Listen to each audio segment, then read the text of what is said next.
Então, nós vamos retomar, quase já no finalzinho do livro 2, mas eu vou pular o capítulo A Oração do Senhor. Por quê?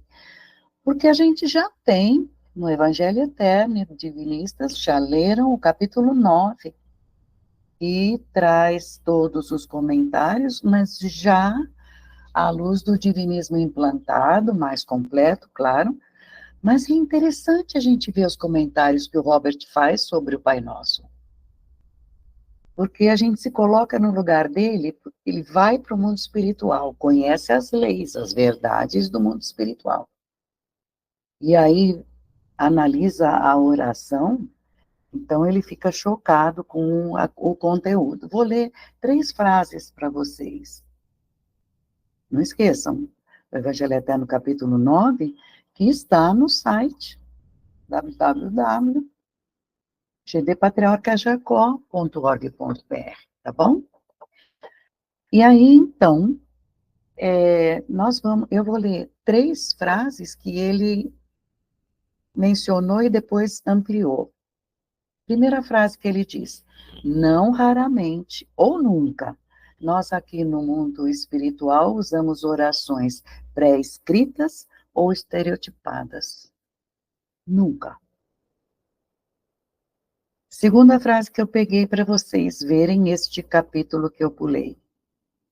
Presume-se que Jesus sugeriu aos seus ouvintes, lá em Marcos, capítulo 6, que deveriam orar desta maneira. Então, não era necessariamente usando aquelas palavras que ele usou para exemplificar. Era desta maneira. Enfim, terceira frase. Leiam mais o resto dos comentários, né? Terceira frase que ele diz: antes que sigamos adiante, devo deixar claro que qualquer um pode ter sido o autor desta oração, Pai Nosso. Qualquer um. Jesus, com o grande conhecimento espiritual, não foi. Então, eu vou passar a ler e comentar algumas frases sobre a resposta das orações. Já no vídeo 18, fiz um apanhado geral de compilado de vários livros, mas hoje vou focar só no que ele comenta, o que é o outro lado das orações, depois que fez. Então, lendo. Se nossa súplica estiver de acordo com a vontade de Deus, teremos o nosso pedido atendido. Isto é o que ele ensinava. Se for contra a vontade de Deus, então não. Ora, esta frase providencia uma explicação quando aparentemente não se achou outra explicação, então eu vou falar esta frase para explicar a falha, ou algo assim, da oração. No mundo espiritual, nós nunca usamos as palavras seja feita a sua vontade, mas, efetivamente, dizemos prevaleça a sua sabedoria, porque milagres não acontecem. Nada acontece sobre a terra ou nos mundos espirituais que passe por cima das leis naturais. Cada oração é levada em conta individualmente.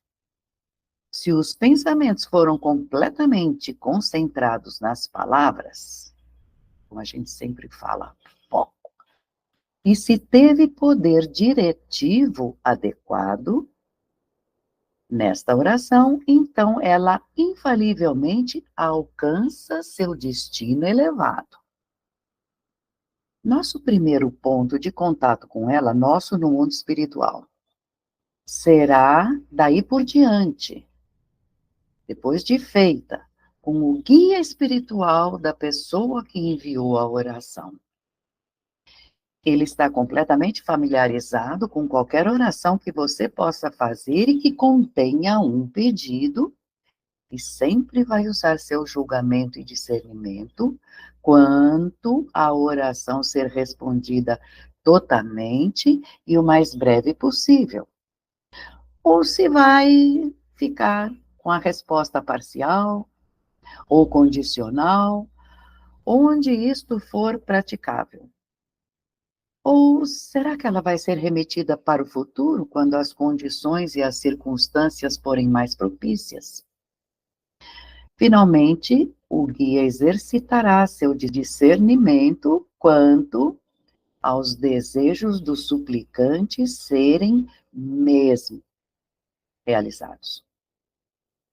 Então, falar sobre os guias, eu não vou ler, não vou comentar esse trecho, porque no capítulo, no livro 2 tem essa explanação, neste capítulo, mas no vídeo 18 já sigo comentando com mais aprofundamento, então busquem o vídeo 18 para aprender especificamente sobre guias, nossos guias. Então, agora ele continua falando sobre a oração, dando um outro tipo de foco.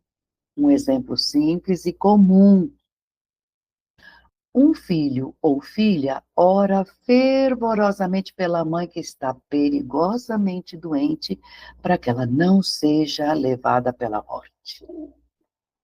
As orações, entretanto, não foram frutuosas e ela morre, entre aspas.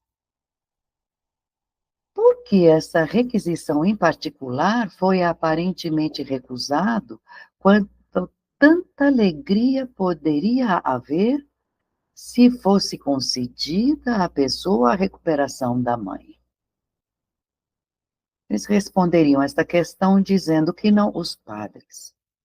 Não foi a vontade de Deus, dizem eles. Vamos ver o que aconteceu ou o que aconteceria quando a oração foi emitida. Antes da oração, o espírito guia da mãe já estava em atendimento, o mais próximo possível com os doutores espirituais. A oração serviria para fazê-los mais próximos, paciente, guia e doutores, mais unidos, e desta forma, se fosse possível, efetuariam a cura.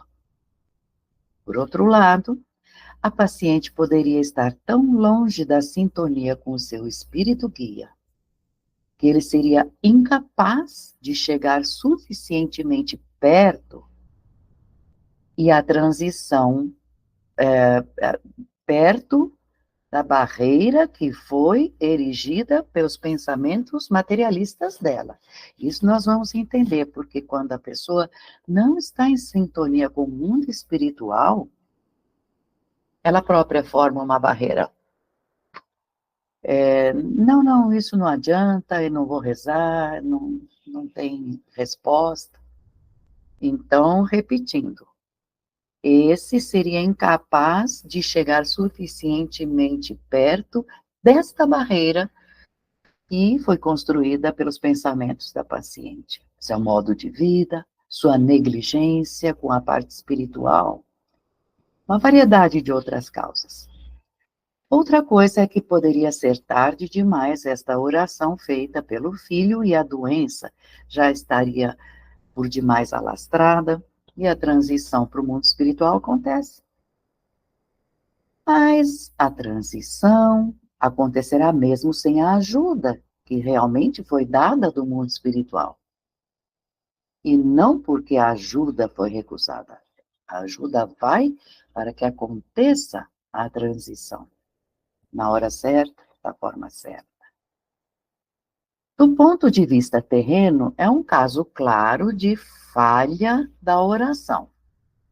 Eu rezei e não aconteceu. Mas a oração em si não falhou, não. Foi plenamente atendida com a melhor habilidade de todos os que participaram da resposta, a resposta.